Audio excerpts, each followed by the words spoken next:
today, I would like to bring your attention to the idea of disenchantment or loss of interest. And interesting that in worldly perspective, like when we hear this word in the world, usually people say it with regard to some mental problem. Like, for example, person have a apathy or some other. They consider it as a mental problem and they try to treat it. And they say like, oh, person like lost interest in things what was delight him before, or in food or any relationship. So it's wrong from worldly perspective.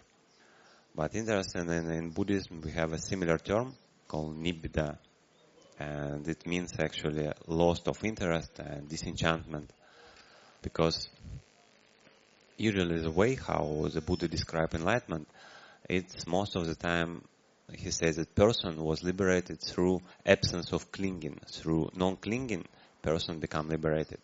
And from this perspective, it's obvious. If I cling to something, it means I like it. I kind of enchant with this. So to stop clinging, I need to stop liking this object. I need to disenchant.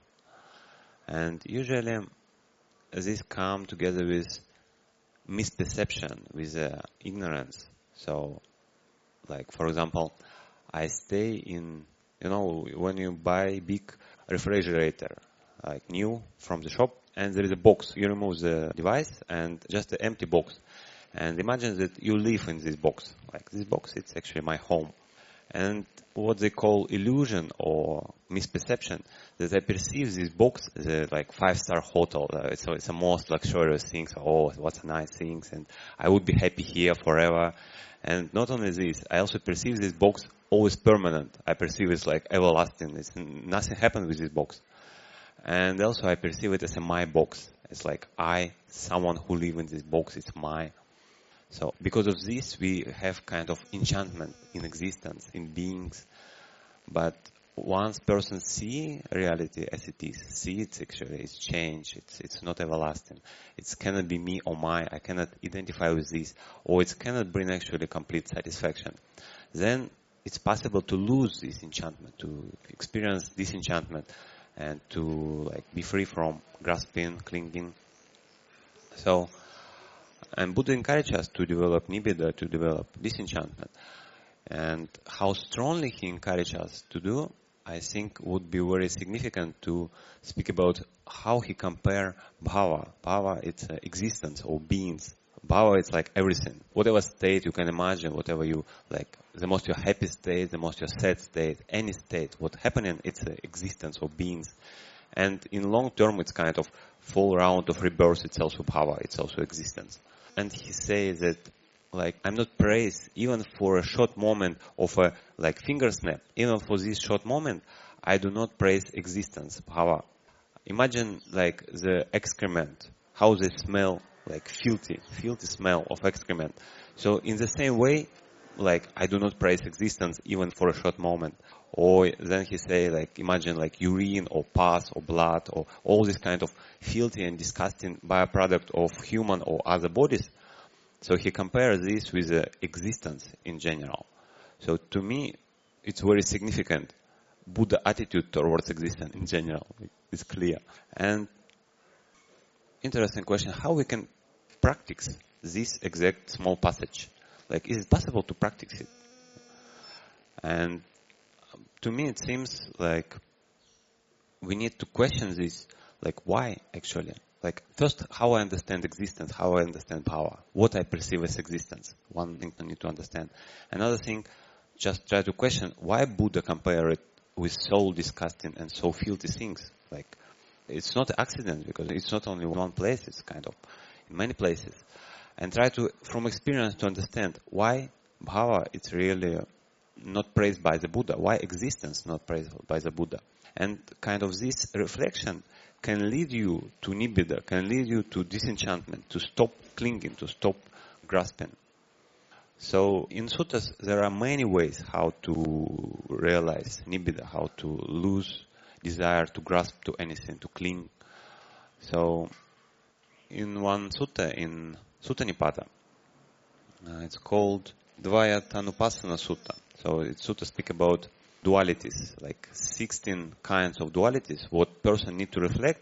And by reflecting and deep realizing these dualities, person may be free from suffering. So he may attain arahantship just by realizing these things.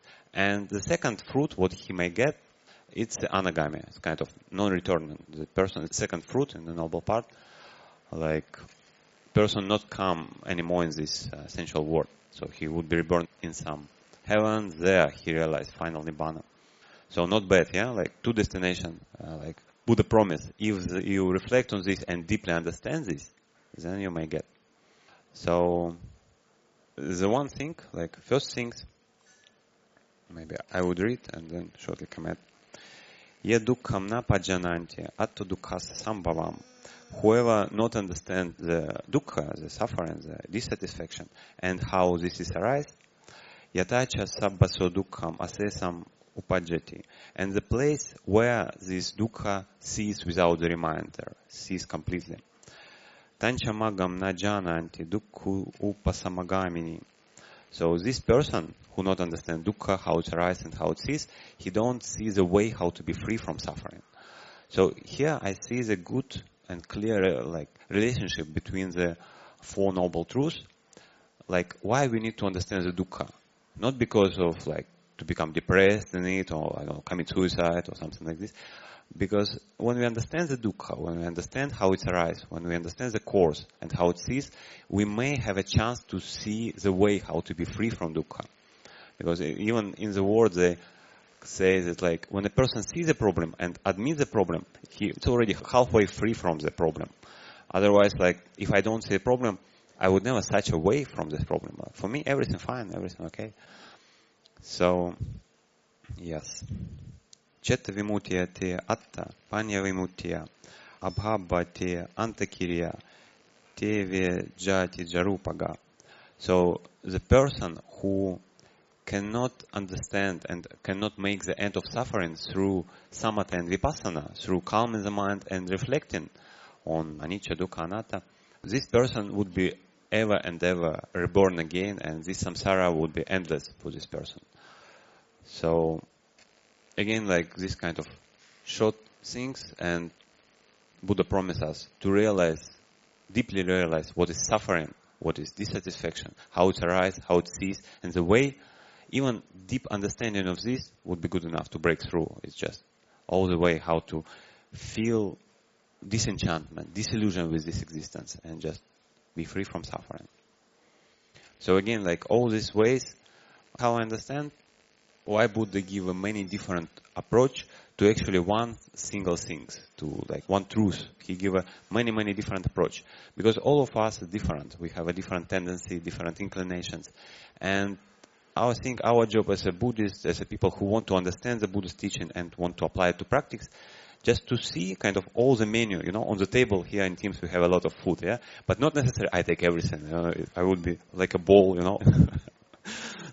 But I know like what is good for me, what is good for my body, what is necessary, and like it's good to have a variety. Anyway, it's better than have only one dish and every day take one dish. Again, nothing wrong if a person realizes that for him exactly this tool works and he every day uses this tool. It's actually very good. But to understand this, it's a long way to really find a good tool for you. So that's why we need to attend and try to reflect like what these things mean and how we can apply it to practice. So the second way, how Buddha encourages us to realize nibbida, upadi nidana bhavanti dukkha, ye kechi lokasmim anicca rupa. So the based on appropriation or attachment or clinging or like taking as mine, any kind of dukkha in this world arise. So the word upadi, it's a Pali word, and the literal translation can be like upa means near, di means put. So I put something near. I put this phone near. Like why I put this phone near me? Because I perceive it as my phone. Yeah, I don't put it there. Like my stuff I put near me. So it's like any appropriation. As I appropriate something for like my phone, my robe, my whatever, mic, even my son, my daughter, my grandson. So this kind of appropriation lead to suffering. It's like basis on this, any dukkha arises in the world. And on most other level, it speak about appropriation of this body even, like, or this mind condition, like, whatever, like, perception or idea arises in mind, and I think it's my idea, I already, like, caught by Mara. Mara already got me. So it's so subtle, and we do it daily. Even when you think about this Dhamma, yeah, or hear this Dhamma, and you may think, oh, I understand it. I know. Okay. So it's already upadhi. You already got it. I understand. I know this. So to reflect in how really deep this appropriation, how we're so attached to it, and to reflect that, like, way free from suffering, it's from letting go of this attachment. You may generate a lot of saddha, a lot of faith, that, yeah, it's truly, okay, I'm not realized it yet, but I clearly see how deeply I attach with this appropriation or attachment, and for sure, if I will get rid of this, it's a way to be free, it's a way to liberation. So, yeah, it's upadhi. Yove avidva upadhim karoti, punah punam dukkham upeti mando. So whoever not understanding because of ignorance make appropriation again and again, they will be reborn again and again. And mando, he used a word, it's kind of very root word for like fool or like kind of insult. Like literally means slow, like you're a slow person, you reborn again and again because of your ignorance. Tasma pajanam upadhim na karitva dukkha jati bhavan anupassi. So, but whoever knowingly not making appropriation, like stop making appropriation, but what he do, he continuously observe arising of dukkha. So it's here, to me, it's clear kamatana, like instruction for meditation. Like continuously observe how my clinging or grasping, how my appropriation generate dukkha. Like where I cling and how it may lead me to suffering. Or where I'm suffer and what's clinging is a cause for this suffering. So as I say, in a way, it's the same things. You speak about noble truths, you speak about like how to realize nibbida, disenchantment, but it's a different flavor, different kind of, I would say, different approach. So, and again, like just find what works for yourself. So the next one, jati maranam samsaram ye pajanati punapunam iti bhavanubhavanam avidya vasagati. So, who wander again and again in this samsara, in this existence or another, he do it because of ignorance, because of avidya. So it's a course. Avidya hayam hamoho yehidam sansaram chiram vijagata chaye satta nate gachanti punabhavam. So he said avidya, it's a mahamoha, it's a great illusion, it's a great, in a way say like avidya, it's a great ignorance or something like this. And who don't have avidya, he don't be reborn again and again in existence, all this samsara. So avidya, as you know, in the sutta described as not knowing fournobletruths truth, not understanding. So again, it's the same things. He speak about the same things. But the flavor, like not knowing or ignorance, by definition, like when I feel angry, I may know this. Okay, I do wrong, but I know that I'm doing wrong. I may correct myself. Or when I feel like greed or some attachment, I may accept it. Okay, I know this, like, but some knowing process there. But when I have a avidya, when I have a ignorance, I don't know about this. So, like, in the moment when I have avidya, there's no way how I can realize that I have avidya. Because as soon as I realize avidya, I don't have avidya anymore. So it's so subtle to catch, because Buddha here encourages us to see ignorance and to see how ignorance causes dukkha. Like, if you think about this, how difficult task to see ignorance. I may, like, intellectually understand, okay, like, if I don't understand four truth, it means I have an ignorance. Okay, I kind of admit it. But experientially see ignorance, I don't know. I need to practice more probably. It's kind of not so easy task. So, and long story short, I think again we need to practice these things, and we need to try to apply in our practice whatever we study, whatever we like reflect. And yeah, I wish all of us to realize what is suffering and how it arises, how my grasping leads to suffering, and how my ignorance leads to suffering.